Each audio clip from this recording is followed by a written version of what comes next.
Hello you guys, welcome back to my channel. Today we are doing another Fantasy Disney World trip planning video. I'm going to be walking you through my entire process of what it looks like when I plan a Disney trip. And this one specifically is going to be a couples anniversary, no kids Disney trip, and I'm really excited for this one. If you haven't already watched my other Fantasy Disney World trip planning video, I will have that linked for you. I shared all of my plans for a mommy and toddler Disney trip. So polar opposite trips, I know. But this one is gonna be a little more celebratory and splurgy, and I'm just really excited for it. So let's dive in. Okay, so the first thing I do when I plan a Disney trip is of course decide what time of year we're gonna go. Now, anytime I plan a special celebratory trip with just me and Andy for our anniversary, we always pick the month of September because that is our anniversary month. It's also my husband's birthday month, so it's just a really fun time of year for us to travel and celebrate. And then I especially love Disney in September for several reasons.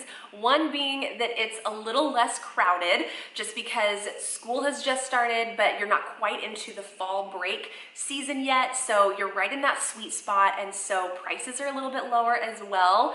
And I also love it because, of course, the fall decorations, it's just a really fun time of year to be there. And then you obviously have the Food and Wine Festival, which is always a crowd favorite, but it's probably our favorite festival out of all the festivals, so we really enjoy traveling to Disney in the fall. Okay, and next thing I do when I'm planning a Disney trip, if you watched my first Plan a Disney Trip with Me video, then you already know this is my favorite part. Choosing the resort. You guys, it is so much fun.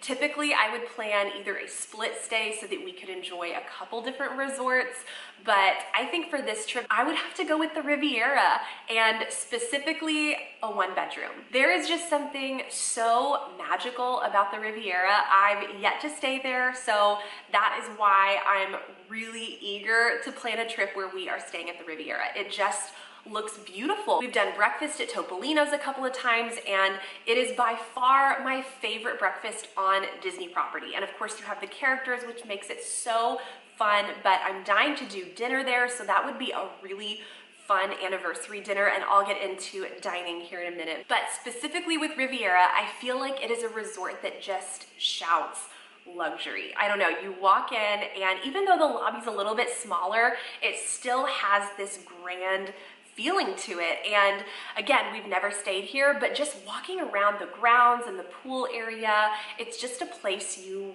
want to be. I don't know how else to explain it. And I mean, the idea of having a pool day here sounds incredible, and I've heard their quick service is really top-notch quick service food, so I'd be really excited to try that out. Even their pool bar, I mean, everything about it is just deluxe. And I think that's what we love on trips like this, especially, is that deluxe feeling. And if you have not seen pictures of the one bedroom at the Riviera, y'all, it is stunning. And of course the studios are beautiful as well. But those one bedrooms, I mean, if you're gonna do a splurge anniversary trip, why not go for the one bedroom? That's what I always say. So I love being able to upgrade or do something special and memorable for an anniversary trip like this. So that's why I would pick the one bedroom, because, you know, again, this is a fantasy trip, so why not go for the one bedroom?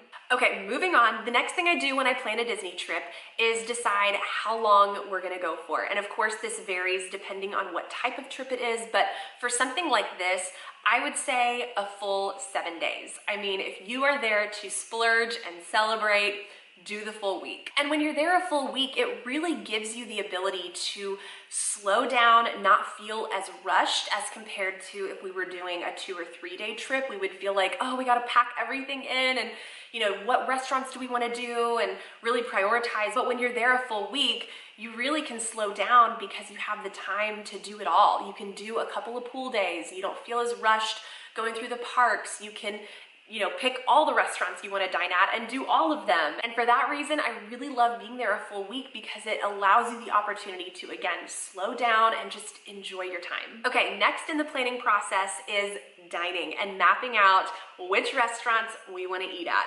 So again, because this is a fantasy trip, we're gonna splurge a little bit. I have all of the signature restaurants on my list, of course. Now, we love to get groceries and do breakfast in the room. That really would never change for us. We just really like having our slow mornings and being able to kind of do breakfast at our own pace, unless we want to do something special like Topolino's character meal or something like that. But unless we're doing that, we really love doing breakfast in the room, and we can have our coffee out on the balcony and just, again, slow down and take it easy. But then for lunch and dinner, I say go all out. So some of my top picks right now would be Tiffin's, amazing. Steakhouse 71, I'm really excited about, because if you have been following my channel for any length of time, you know that we are huge fans of The Wave. So when I heard they were totally reimagining this restaurant, I was a little disappointed at first. I mean, like all other Wave fans, but after seeing how it turned out and looking through the menu, I'm really, really excited about it. And I think it could be a really great alternative to the California Grill if you're not able to get reservations there. So either way, I'm really looking forward to Steakhouse 71. So it's pretty high on my list, and that's why it would be a really good one for our anniversary trip.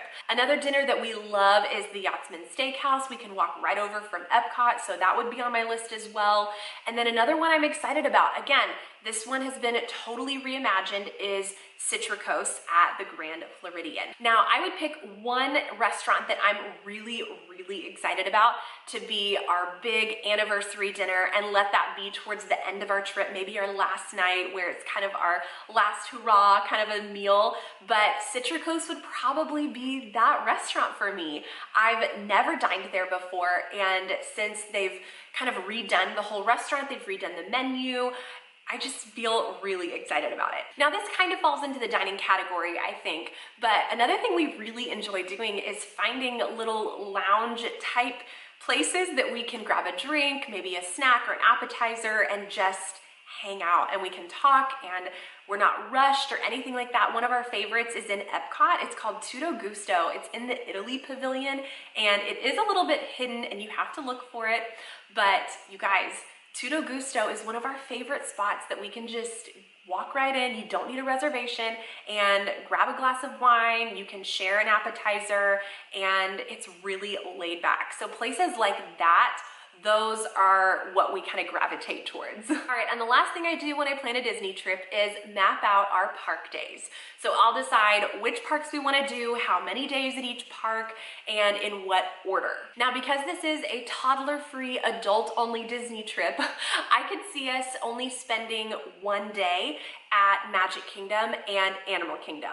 And then I could see us spending 2 days at Epcot and 2 days at Hollywood Studios. Epcot is by far our favorite park. We love, like I mentioned before, the Food and Wine Festival and all of the dining options there. So we really enjoy just being in Epcot. And we personally could spend multiple days in a row there. And so I would see us spending the majority of our time at Epcot, and then Hollywood Studios for the rides. And one thing, I know this might sound silly, but if you have kids, you get it. We wouldn't have to do rider swap for Tower of Terror, Rock and Roller Coaster, Rise of the Resistance, rides like that, where we could actually go on the ride together. That would be so fun, and it's been a while since we've done rides together like that. So that would definitely be a highlight to our Hollywood Studio day, is to get to ride some of the more adult rides together and not do rider swap or the single rider line. And the nice thing about having an annual pass on a trip like this is that, like I mentioned earlier, it really allows us to slow down and not feel like we have to spend all day in the parks. We could take our time getting ready in the morning, get there late morning, and then grab some lunch, and then late afternoon head back to the Riviera for some pool time. And then we go back up to the room, get ready for a fancy dinner, and then head back to Magic Kingdom and watch the fireworks. So that's just me, like, real quick going through a day in my mind of what it would look like the ideal day on a trip like this. And I love park days like that because you don't feel quite as exhausted, but you're still able to enjoy your time in the parks. So that's probably how I would structure most of our days, minus the pool. I don't know if I would see us doing the pool every single day, but for a couple of days, I mean, it's really nice to have that option. And especially if we're there in September, it's still nice and warm. We'd get to enjoy the pool.